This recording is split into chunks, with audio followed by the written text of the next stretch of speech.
What went wrong at Georgia? How can Tennessee make the college football playoff? And why did Josh Heupel try to hand me the microphone to complain about the officials after the game? Welcome to the Volunteer State. I'm Tennessee beat writer Adam Sparks, along with John Adams of the Knoxville News Sentinel. On this episode, we're going to tell you what needs to happen for the Vols to get into the playoff. We're going to give you the odds on each of those. And I'll give you a behind-the-scenes perspective of what happened at that strange Josh Heupel press conference following the game. But let's start, John, with what happened on the field between the lines in Athens the other night. Tennessee lost 31-17.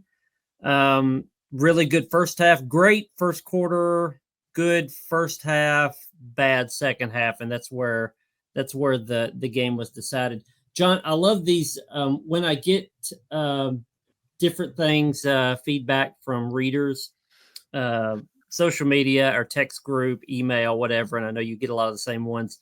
I love it how fans will have a specific reason, a singular reason of why a game was lost. And they seem to, it's sort of the take, I think, of a lot of fans to sort of shun all other factors. That it is, 100% Nico is the problem. 100% the wide receivers are the problem. James Pierce not making tackles.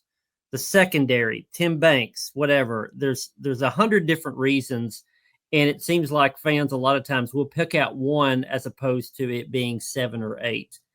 And so I don't want to run through all those. I want to get, John, I want to get your take on why Tennessee lost the game. I'm going to give you a couple of takes of what jumped out to me. And I say all that to say there's a lot of reasons, but here's sort of the big ones that jumped out to me. John, on defense, all season, Tennessee has had a really good pass rush, has been great on the defensive line, and they've usually done that without having to blitz too much. They've beat offenses with rushing 4 a lot of the times. They tried that early in the Georgia game, had moderate success, but not great success. They weren't getting to Carson Beck. And I thought there was sort of a crossroads at some point in that game where somebody needed to say on Tennessee's defensive coaching staff, we know we've done this all year. This is what we do, but it's not working tonight. So we need to come up with a plan B, because plan A was not working.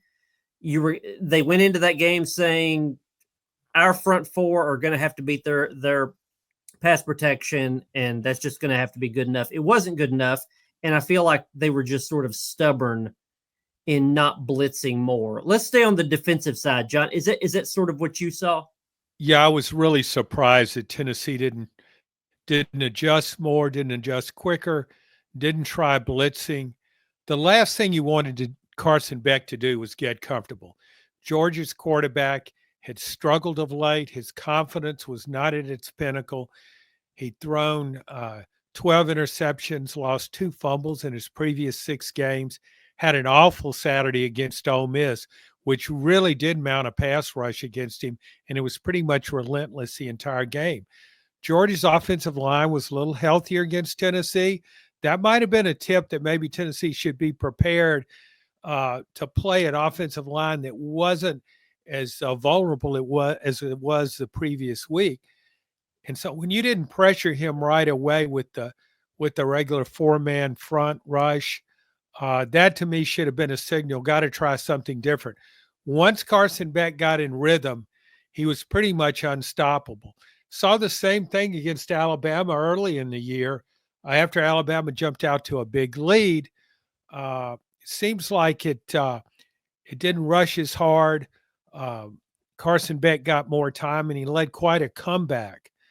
But he's really struggled against pressure, I think. And I would have wanted to bring that pressure right away, even if it meant blitzing. But Tennessee didn't do that, and it proved very, very costly.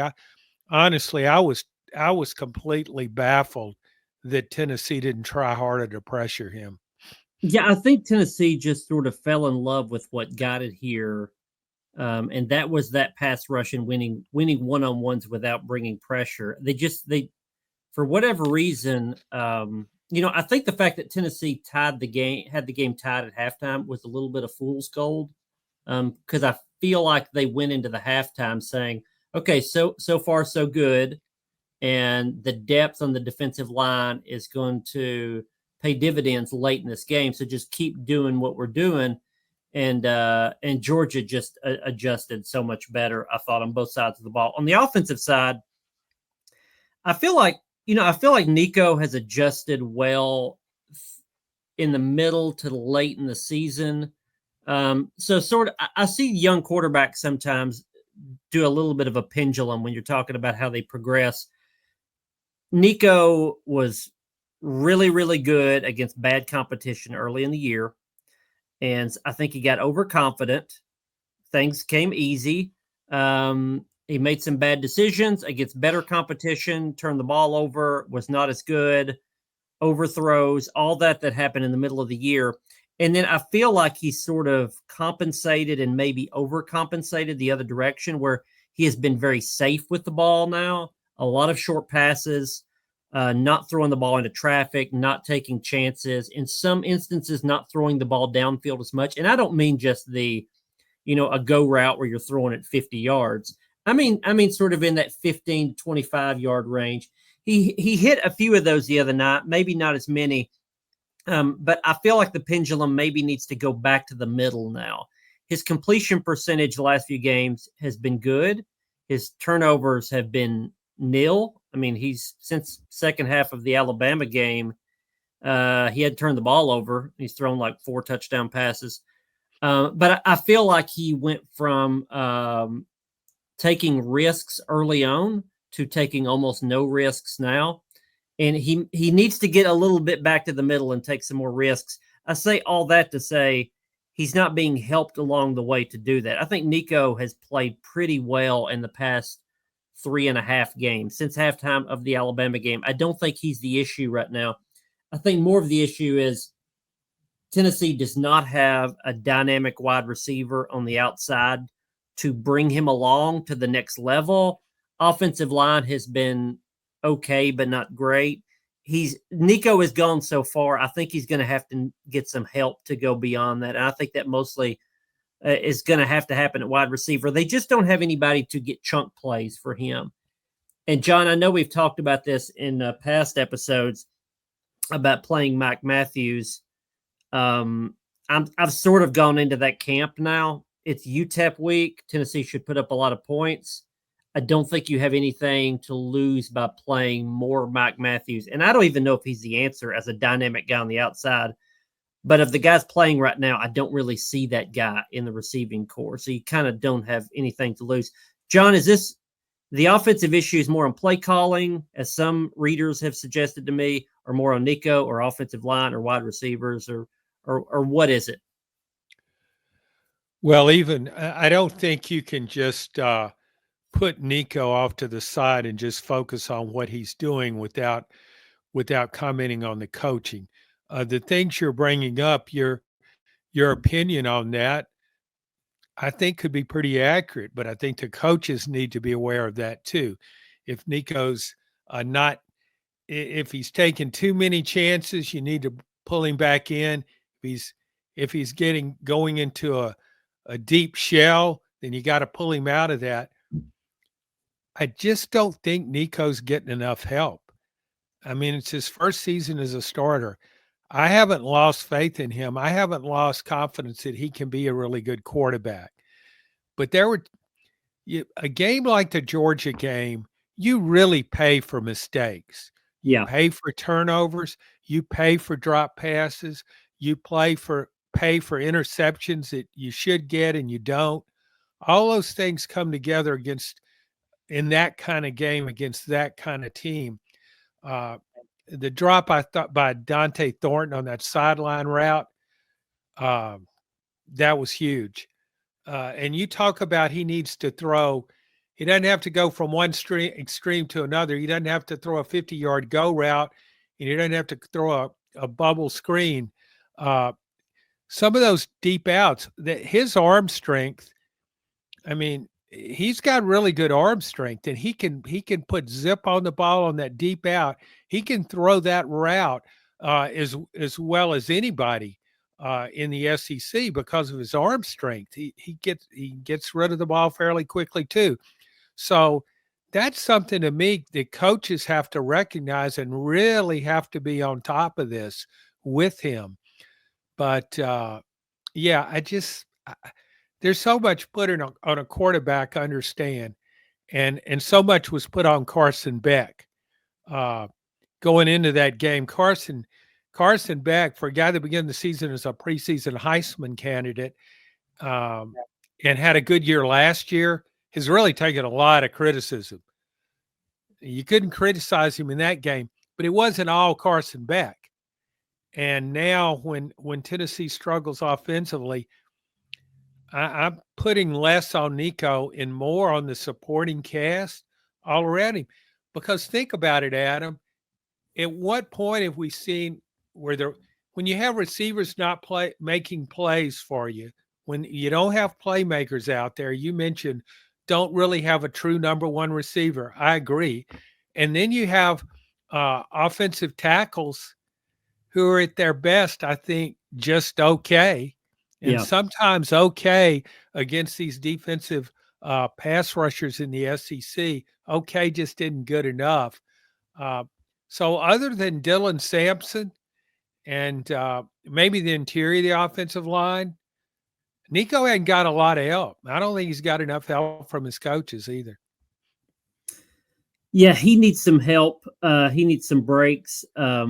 Something that didn't help Tennessee the other night was the officiating. Now, to what degree we can debate. And that was really what I guess the highlight or one of the topics of Josh Heupel's post-game press conference, which I was dragged into. Didn't mean to, but I was dragged into.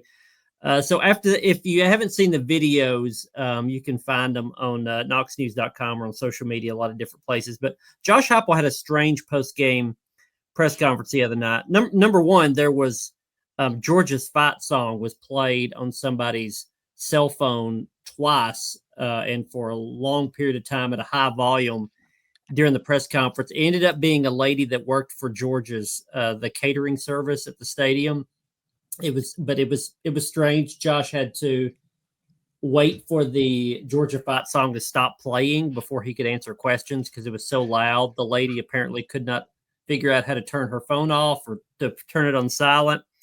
So that was one weird thing that happened in the press conference. And then at the end of the press conference, early in the press conference, I asked Josh Heupel about some of the officiating calls. I knew he wouldn't answer it, and I wanted to get his explanation of what the officials told him, specifically on a couple of calls that happened on a third quarter drive. Georgia, anybody that watched the game will remember this.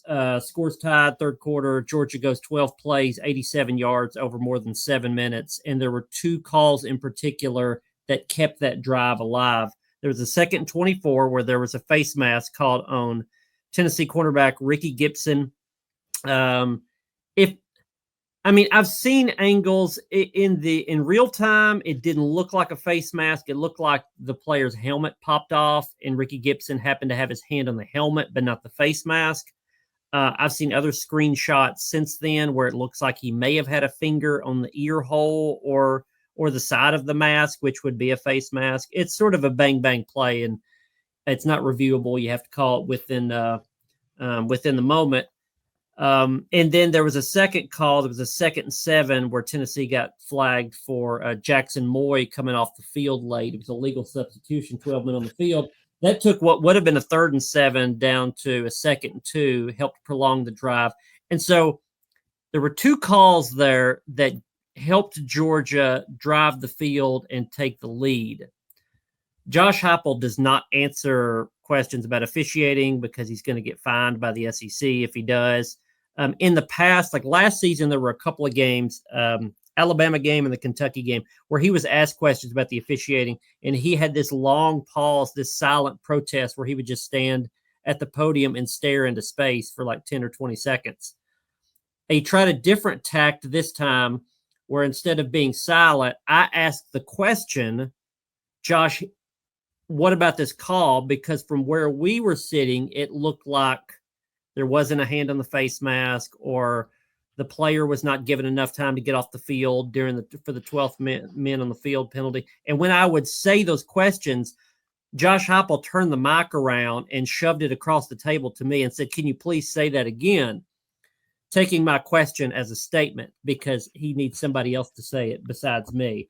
I actually had bigger questions about a couple of calls that I thought could have been fumbles by Georgia that did not go that way, that were called incomplete passes. I thought those were more questionable calls coming after the game. But anyway, it made for a unique press conference, and there were a few pivotal calls that went against Tennessee, very questionable calls. John, when you do the replay or even watching it in live, does Josh Heupel have any kind of beef that those questionable calls turn the game too far against him?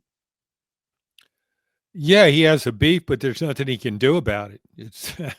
It's game over. I thought in that game there were, as you mentioned, there were several calls really close calls that I kind of didn't agree with when I was watching it. However, we watch the game kind of from a Tennessee perspective. I don't mean we're pulling for Tennessee, but we're writing about Tennessee. So we're looking at, well, what happened to Tennessee there?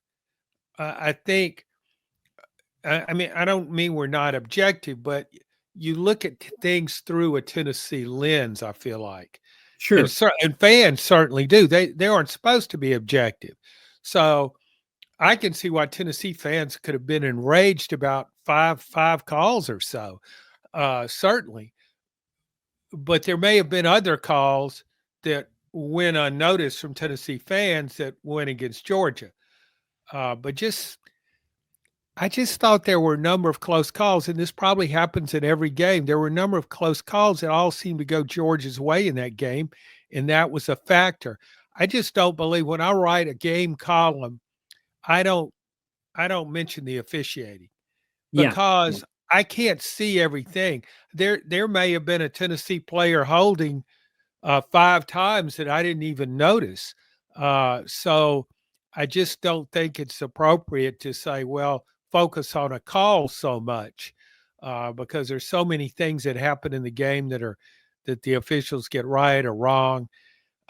So I can see from his perspective why he would have been upset because those were crucial calls. It was a close game at the time when they occurred. But back to my opening comment, there's nothing he can do about it. So Yeah, I think Josh felt helpless because that drive went on forever and ever and ever. And he knew if he got the ball back with good field position, there was a chance he could take the lead. And it just seemed like one piled on top of the other. Yeah, John, I'm with you. I get so many questions about individual questionable calls, and it's so hard to really have some kind of take on one call because you don't know others that you don't see. I love when fans do these screen grabs and put them on social media of what they see as a hold, on a random play in the second quarter, and that sums up the game. Because the opposite fan base also has those screen grabs of when they thought a call went against their team. I don't think this has been a great season for officials in the SEC, but I think you're right. There's nothing. I don't. Fans that are frustrated want Josh Heupel to pound the table like Brian Kelly did about his own team a couple months ago. Pound the table and say, "I'm not going to stand for this." These terrible calls. That's not going to happen. It's not going to make any difference. It's not like the SEC is going to say, "Okay, we fined Josh Heupel, but guys, clean it up. You got to have better calls this week." That's not going to happen. It's not going to make any difference at all. And so Josh Heupel doing anything beyond what he's doing, that's as much as you're going to get out of that. I don't think they're going to get more breaks because he pitches a fit after the game.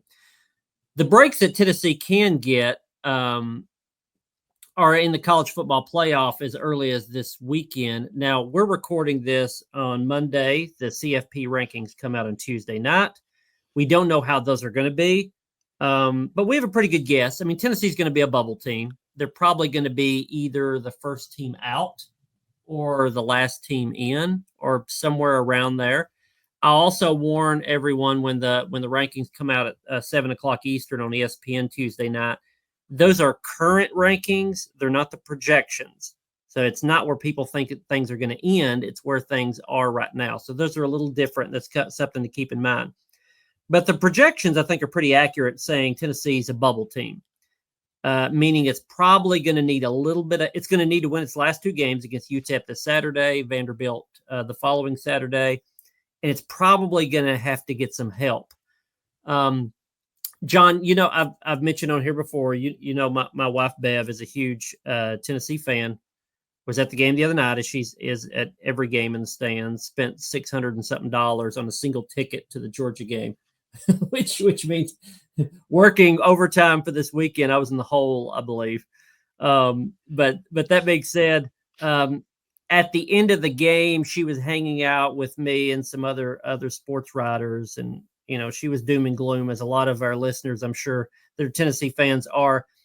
She was saying, okay, there's no shot of a playoff. It's over. What bowl game are they going to? Because this is over. And I tried to tell her, no, there are a number of paths that Tennessee can still get to the playoff.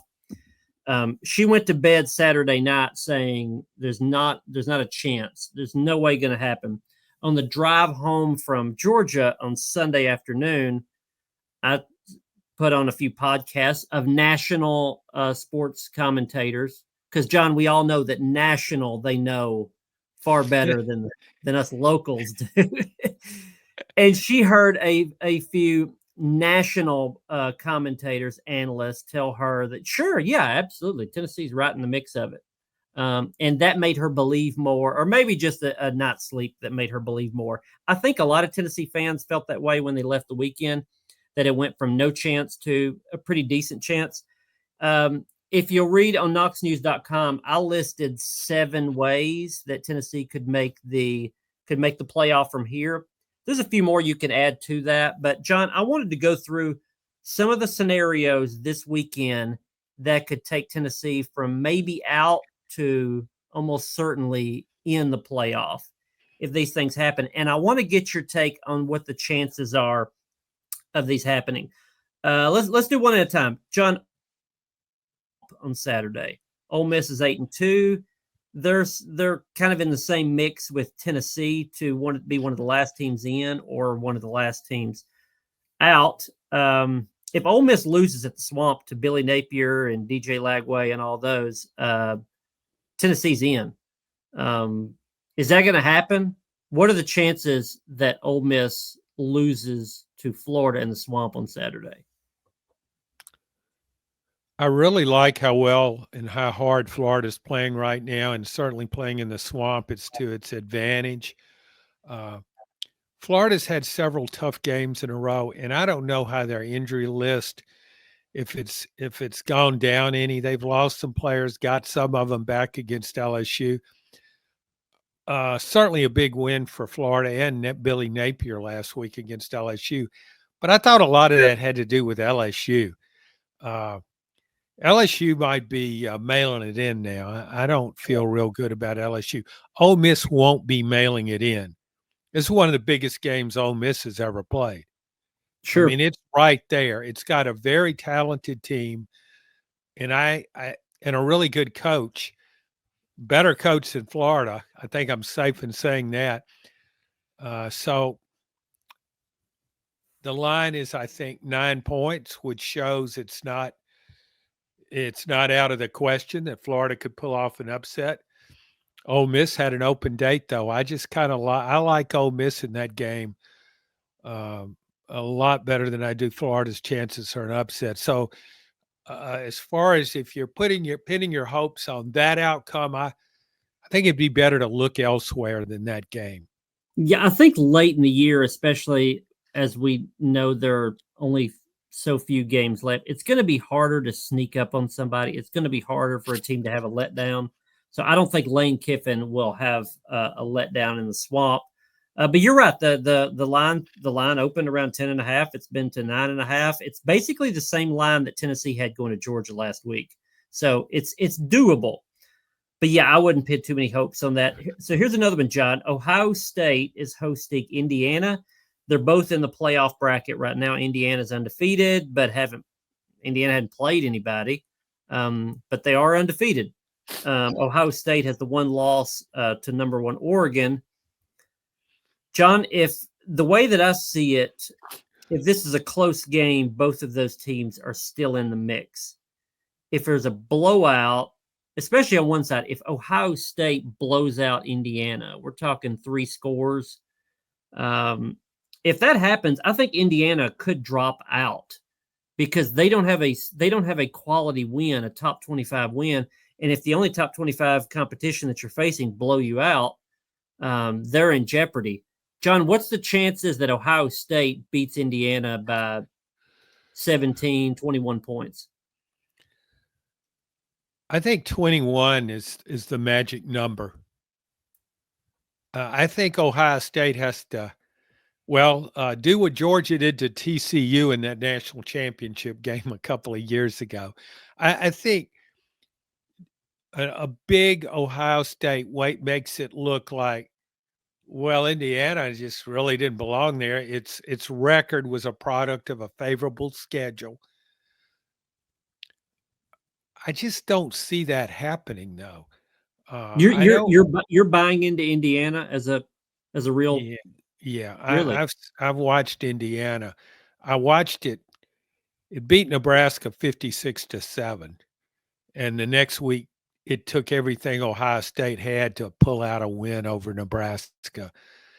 However, I will say Indiana was not as sharp in its last game. I mean, that was a close game.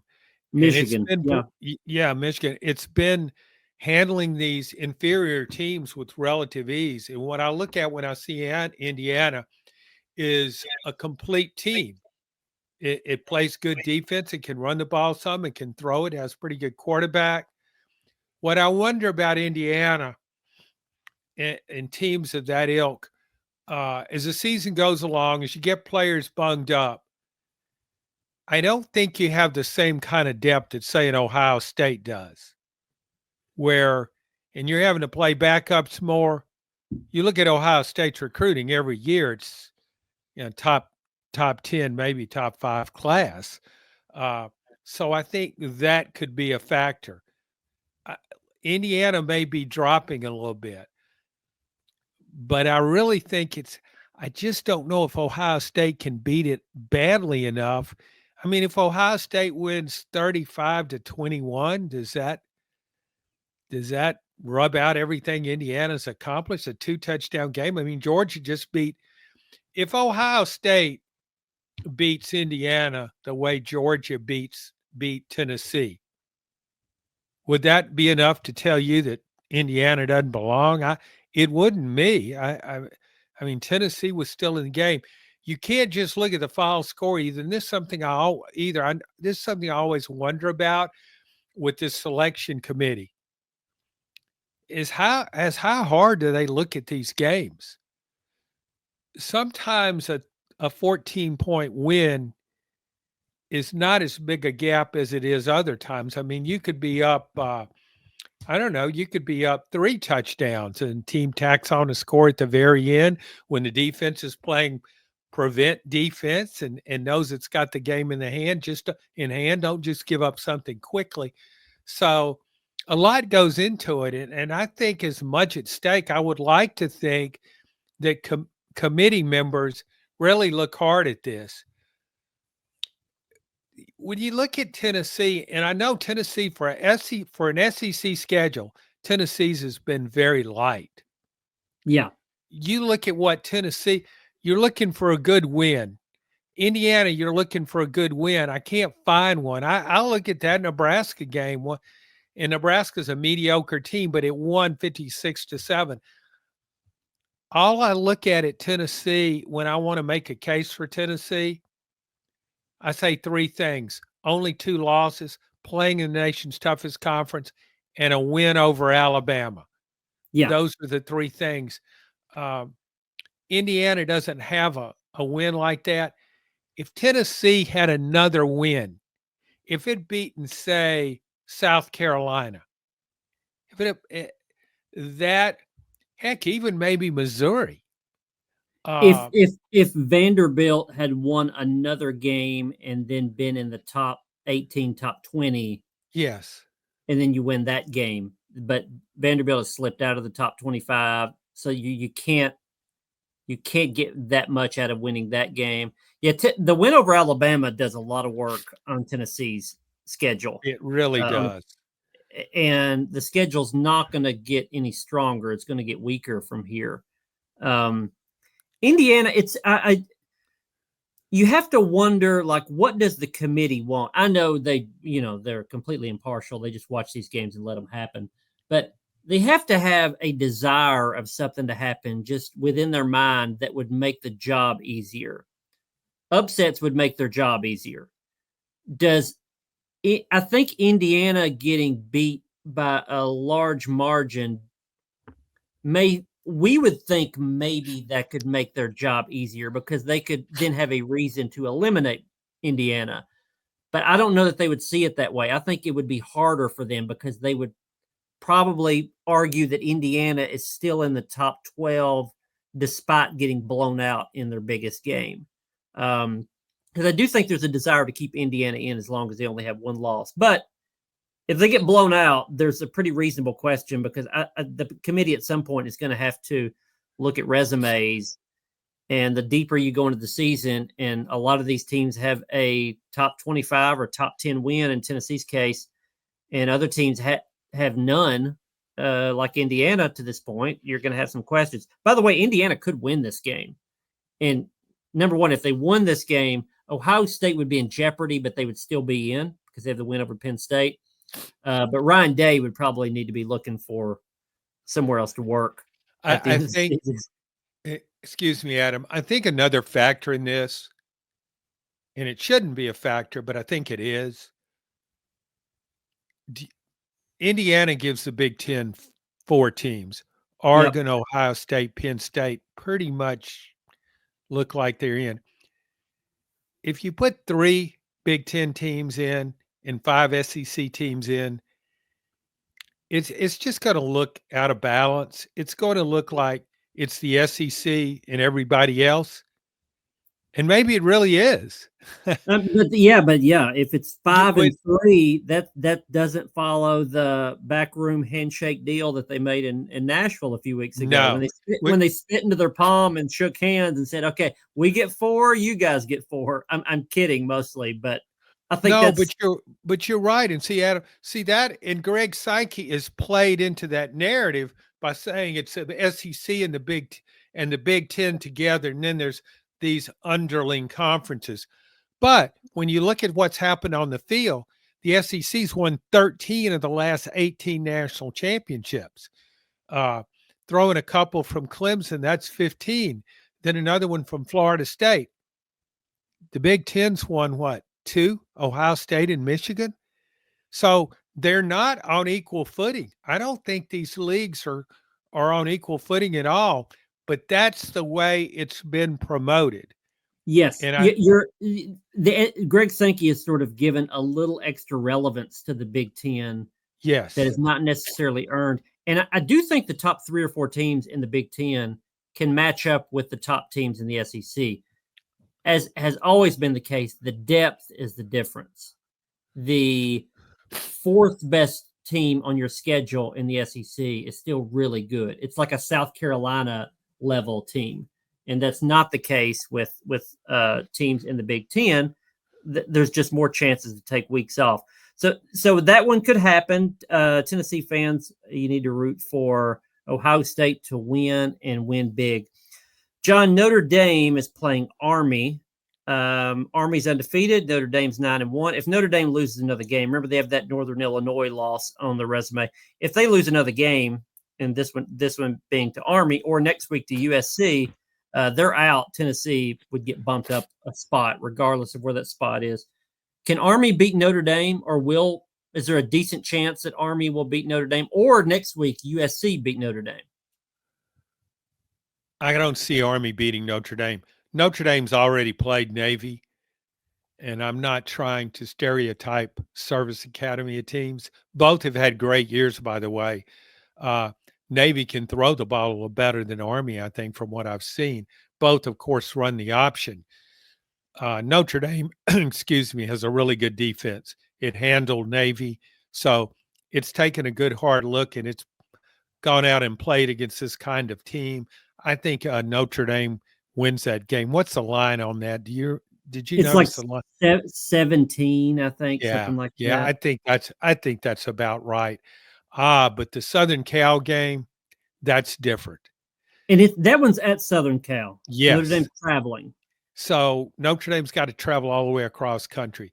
Southern Cal always has talented athletes, always. And it's up and down. There's always seems to be something going on, some explanation of why the Trojans aren't reaching their potential. And that's not just the case with Lincoln Riley. It's the case always, it seems, with USC. Now, sometimes as their talent level is so high as it was in the Pete Carroll era, they're going to win anyway. But even then, there were some really close calls when they won back-to-back national titles, and they had a Reggie Bush to pull them out when things were going badly. They don't have that now. But I've watched Southern Cal a number of games this year, and I don't see it how it's lost as many games as it has. And it lost some players who just said, I think we're going to opt out for the rest of the year, get a red shirt. That speaks to the culture at USC. It really does. But I think that, to me, will be a very difficult game for Notre Dame. If you're looking to knock Notre Dame out, don't invest any emotion in this game Saturday. Tell Bev that. Just let it go and put everything you've got into that USC game out on the West Coast. I think that's a very winnable game for the Trojans. All right. So Tennessee fans, if so, would have to wait another week for that one. Yes. John, Penn State if Penn State loses a game, I think they would be knocked out. Tennessee would certainly leap ahead of them. Penn State has Minnesota this week. It's at Minnesota. Minnesota's 6-4. It's a solid team. They finish off with a game. I think it's against Maryland. They're not going to lose to Maryland. So if Penn State's going to lose, they're going to lose this one to Minnesota. What are the chances that Penn State, with a strong ranking but a very weak schedule, can get past Minnesota unscathed? Again, I'm not trying to be downplay all of Tennessee chances, but this is the kind of game Penn State wins. The game it loses is when it's going toe-to-toe with Ohio State and a really good Michigan team. Those upper-level games, that's where Penn State falters. But it usually takes care of business in these other lower-level games against teams that are pretty good sometimes, but not quite good enough. So I think Penn State can win this game. What was the line on that? I didn't see the line on that Okay. one. I mean, I would imagine it's double digits. It's at Minnesota, but Minnesota just lost to Rutgers. Yeah, and that's the thing. A lot in some of these other conferences, you see a lot of results that don't quite make sense because there's a lot of middling teams that beat other middling teams or lose to bad teams.